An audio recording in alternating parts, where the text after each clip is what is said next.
우리 다시 한번 하나님께 영광의 박수 올려드리도록 하겠습니다. 사랑하는 전영교 성도 여러분, 한 주간 평안하셨습니까? 오늘 또 성전에서 가정에서 예배드리는 우리 전성의 식구들 가운데 또 하나님의 놀라운 임재의 은혜가 임하기를 간절히 소망합니다. 누구나 자기 나름대로의 전성기가 있습니다.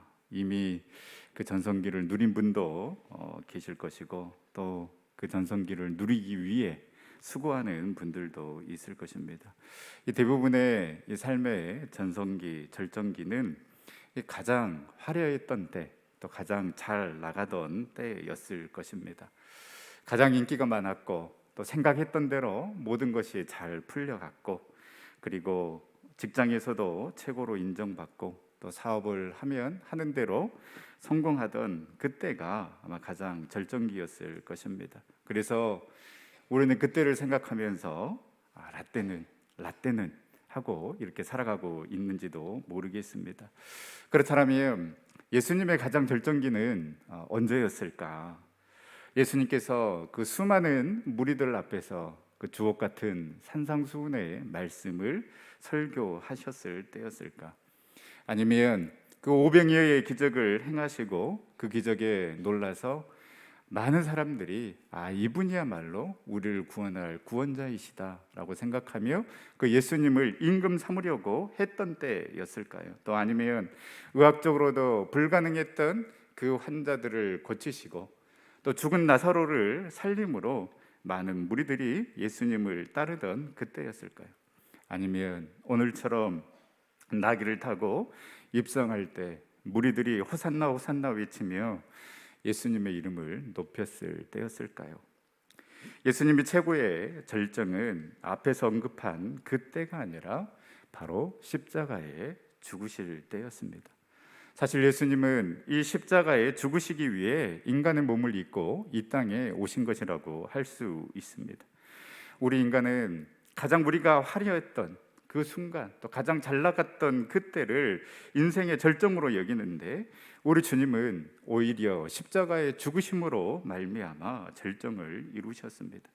그래서 그 십자가에 죽으실 때 예수님께서 하셨던 그 7마디는 최고의 절정기에 하신 말씀을 우리가 묵상하는 것이기에 더더욱 의미가 있고, 마땅히 이 말씀의 의미를 우리는 잘 묵상할 필요가 있습니다.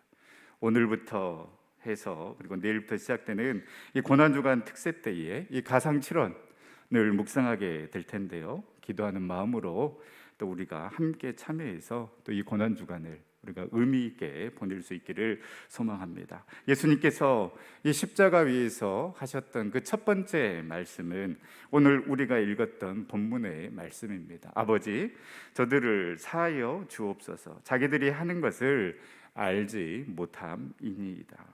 여러분, 이 말씀이 우리에게 주는 그 도전과 의미는 무엇인가를 생각해 보며 은혜를 나누고자 합니다.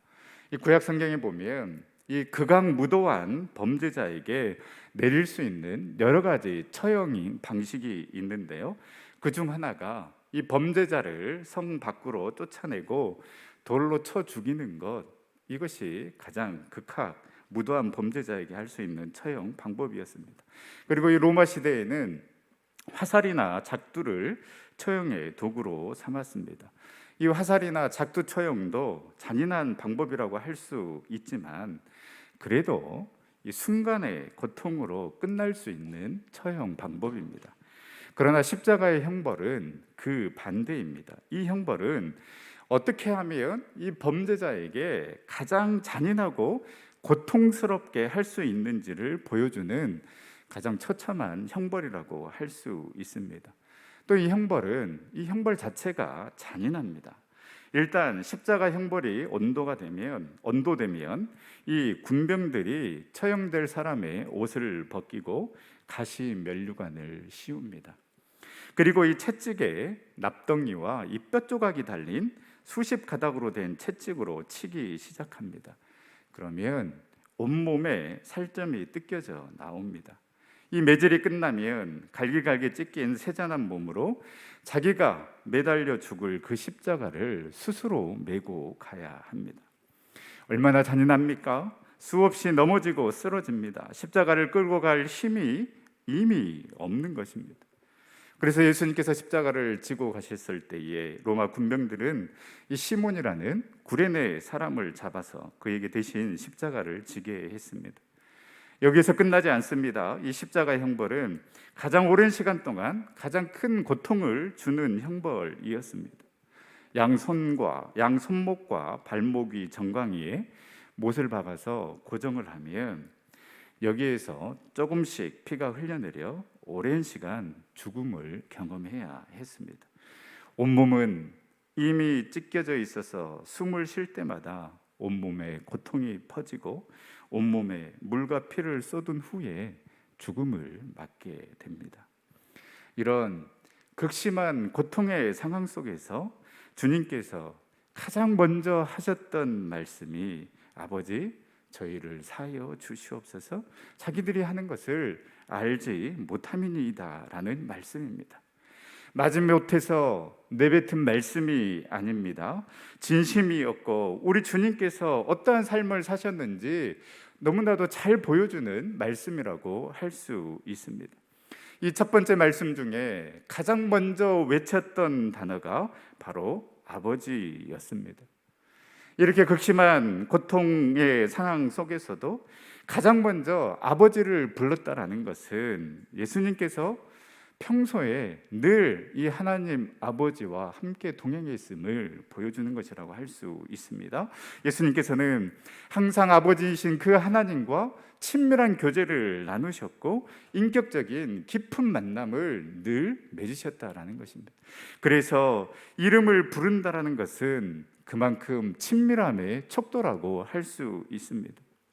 자신의 만족과 유익을 채워졌을 때는 주님을 따랐지만 이렇게 볼품없는 모습으로 나약한 모습으로 십자가를 지고 가는 모습을 보며 모두가 다 떠나버렸습니다. 심지어 제자들조차도 예수님을 부인하면서 떠나버렸습니다. 이렇게 모두가 다 주님을 떠났을 때에 우리 예수님께서 그 극심한 고통 상황 속에서도 아버지라고 부를 수 있었던 것은 나에게 모든 사람들이 다 떠난다 할지라도 나에게 오직 아버지만 계시면 된다라는 것을 보여주는 그 친밀함의 표시라고 할 수 있습니다.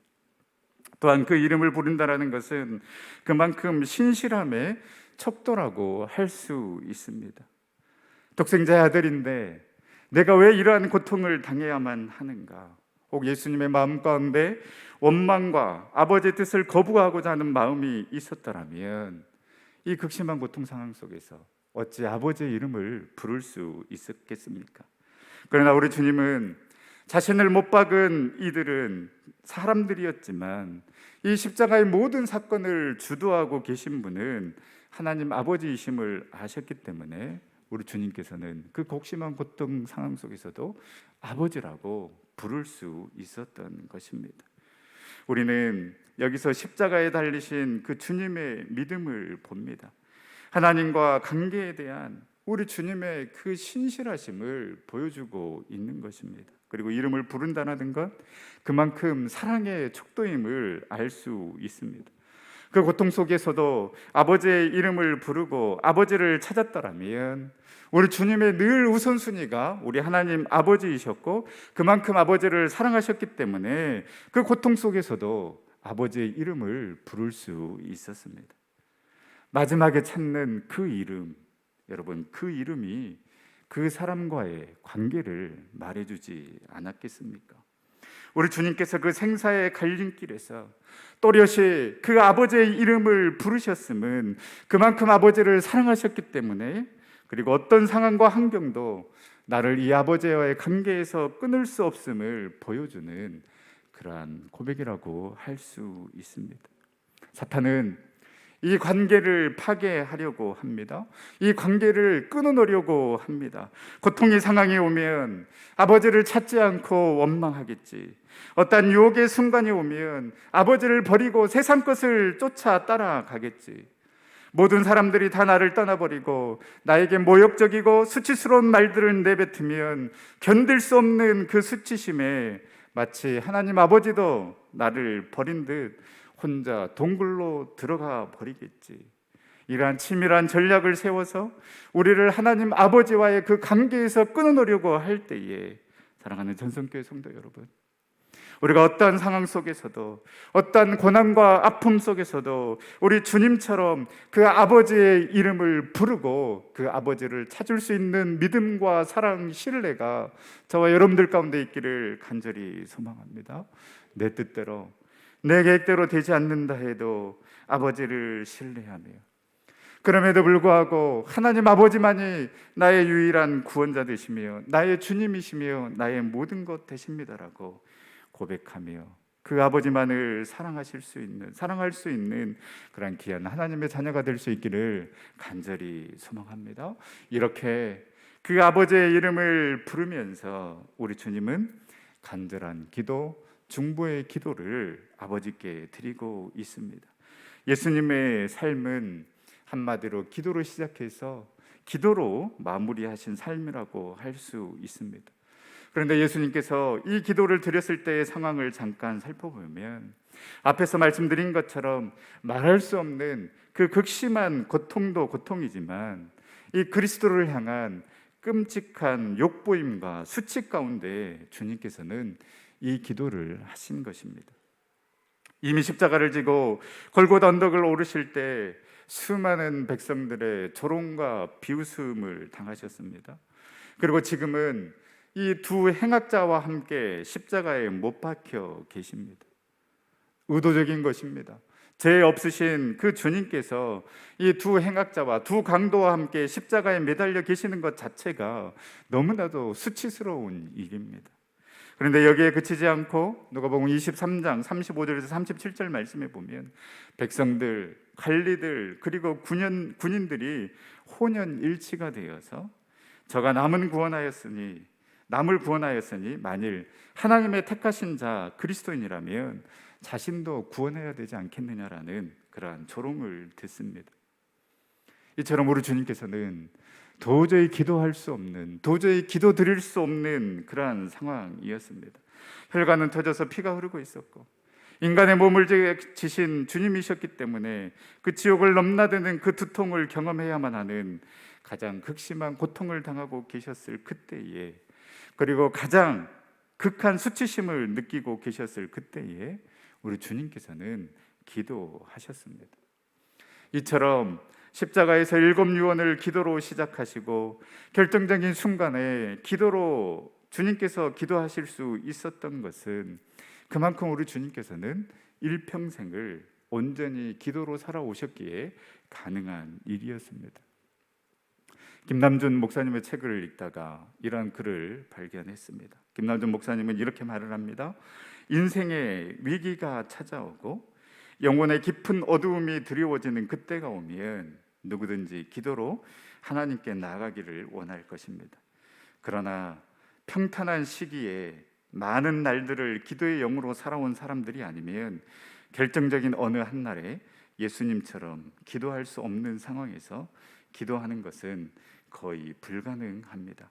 이렇게 결정적인 때에 기도하는 사람들이 되기 위해서라도 오늘이라 일컫는 이 날에 우리는 끊임없이 기도로 살아가야 합니다.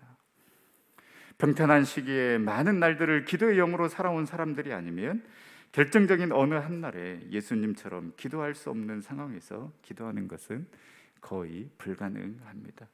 여러분, 정확한 지적이지 않습니까? 우리는 편안할 때, 평탄할 때 잊고 살아갑니다. 찾지도 부르지도 않습니다. 그 우리 마음 한켠에 힘들 때 기도하면 되지, 어려울 때 기도하면, 어려울 때 우리 주님을 찾으면 우리 주님께서 들어주시지 않겠나? 그런 막연한 확신이 있기 때문이지는 않습니까? 그런데 안 하던 공부를 몰아서 한다고 성적이 오르지 않는 것처럼 여러분, 평상시 주님과의 그 친밀한 관계를 맺지 않았는데 갑자기 주님의 이름을 부른다고 해서 과연 그 하나님의 뜻을 찾고 하나님이 원하시는 그런 길을 우리가 걸어갈 수 있을까요?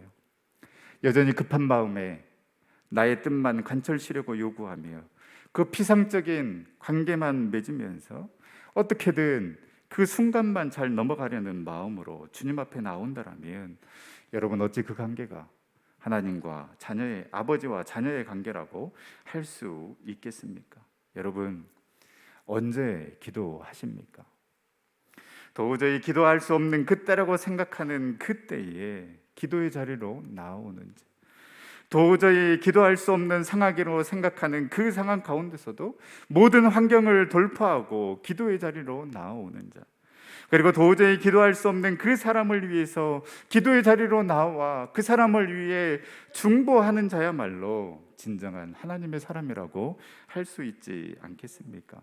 우리 주님처럼 그 결정적인 순간에 주님을 찾고 기도하는 삶을 살아가기 위해 오늘이라 일컫는 정말 이 소중한 일상 속에서 끊임없이 주님을 찾고 주님 앞에 나와 기도로 살아가는 저와 여러분들의 삶이 될 수 있기를 간절히 소망합니다.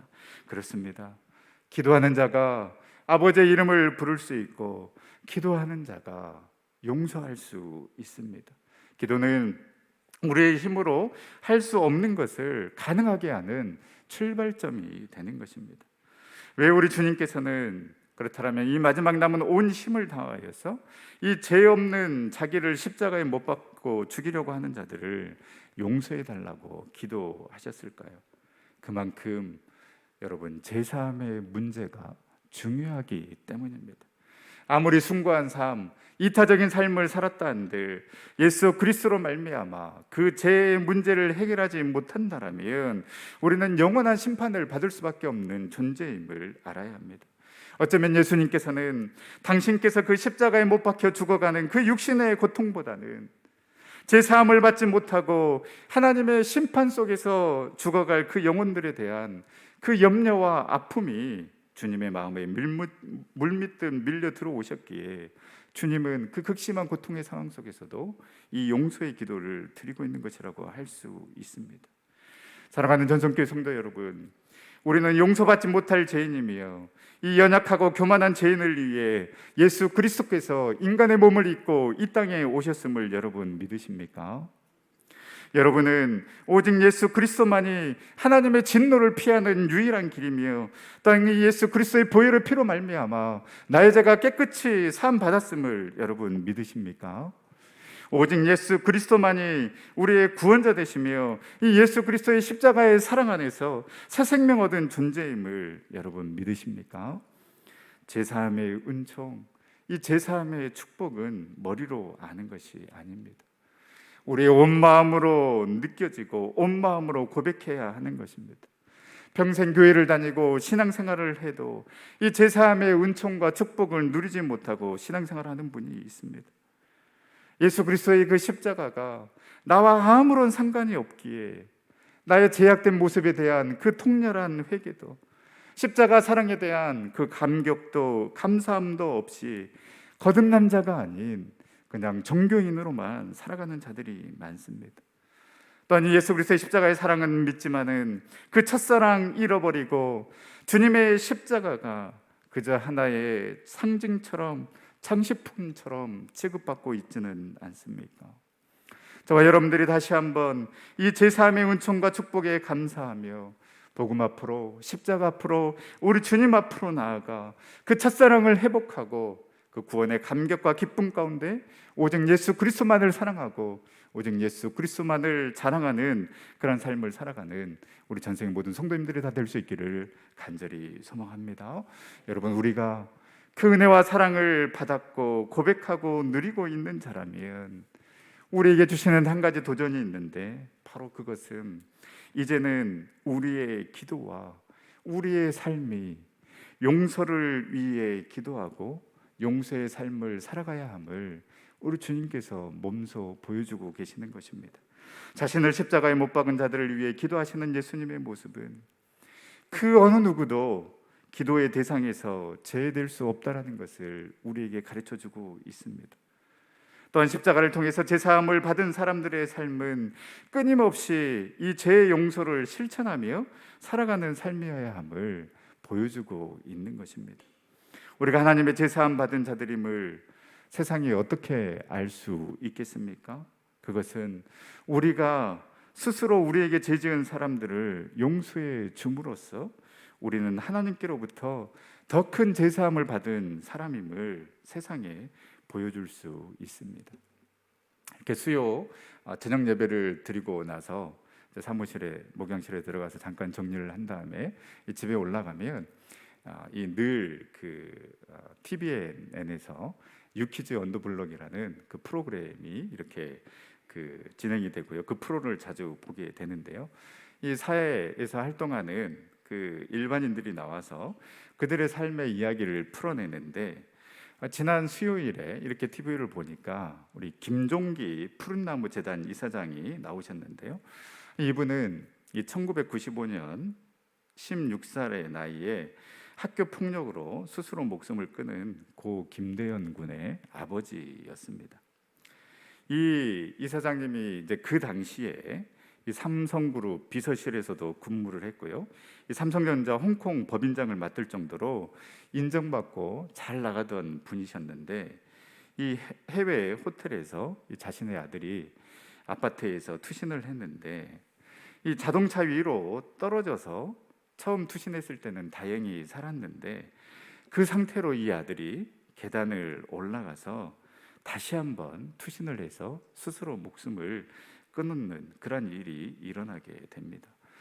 여러분, 얼마나 고통스럽고 얼마나 힘들었으면 정말 그 피가 철철 흐르는 그 계단을 다시 올라서 다시 뛰어내렸을까요? 그 아들의 아픔과 고통을 생각하면 정말 미칠 것 같고 평생 마음에 묻고 살 수밖에 없더라고 말씀을 하시더라고요. 당연한 것 아니겠습니까?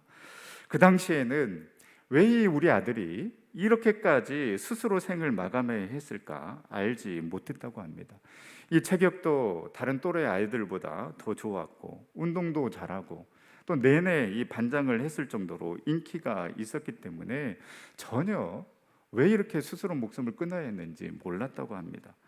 근데 뭔가 좀 이렇게 이상한 상태로 이렇게 집에 오면 그냥 이 아들이 그냥 불량배들한테 맞았다고 그렇게 이야기를 하니까 이 아버지는 진짜 그런 줄 알고 경찰서에 전화를 해서 왜 치안 상태가 이렇게 엉망이냐라고 이렇게 항의만 했었지, 아들이 이렇게 학교 폭력으로 괴로워하고 힘들어하는지는 몰랐다고 합니다.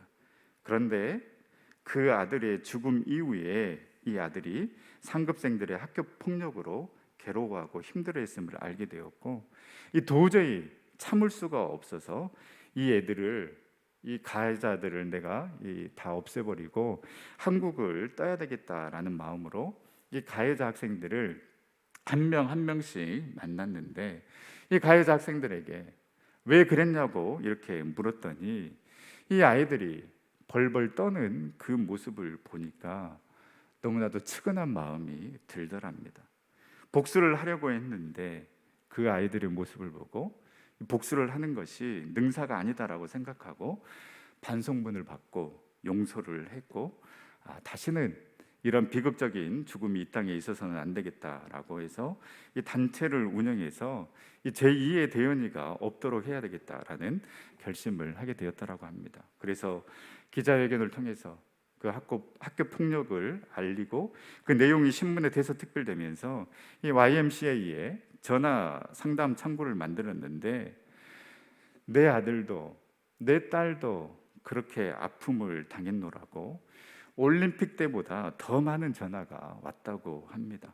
이 피해 사례를 5분야로 분류해서 이 각 분야별에 5명의 부모를 모아서 학교 폭력 시민 모임을 출발하게 된 것이 지금까지 이르게 되었고, 그 당시에 무슨 이 재정 지원이 있고 또 이 교육 당국에 또 그 관심이 있었겠습니까? 관심을 가져달라고 해도 문전박대를 수없이 당했다고 합니다. 그래서 이 사비를 털어서 단체를 만들고 이 학교 폭력의 실상을 알리고 학교 폭력으로 힘들어하는 학생들을 상담하고 회복할 수 있도록 도와주면서 또 제도적으로 이 문제를 해결하기 위해서 노력하는 그 모습이 나왔는데요. 여러분, 만약에 이 이사장이 복수를 결심하고 실제 자신의 아들을 그렇게 만든 학생들에게 복수를 했다라면 과연 이후에 이렇게 아름다운 삶을 살아갈 수 있었을까? 물론 그렇게 결정하기까지는 정말 쉽지 않았으리라고 생각합니다. 얼마나 많은 고민과 갈등을 했겠습니까? 또 이렇게 한들 정말 변할까 포기하고 싶은 생각도 물론 있었을 것입니다. 그런데 여러분, 분명한 사실은 우리 마음속에 있는 그 분노와 미움은 우리 스스로를 무너지게 할 뿐만 아니라 하나님과의 관계를 가로막는 장애물이 되는 것입니다.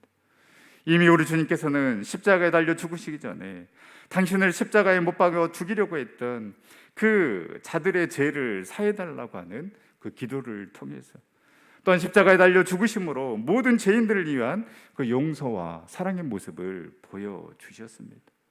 이제 우리가 이 용서와 사랑의 삶을 살아갈 때에 우리는 비로소 참된 자유함과 평안함을 누리게 될 것입니다. 물론 우리의 힘으로, 능으로 되는 것이 결코 아님을 우리는 너무나도 잘 알고 있습니다.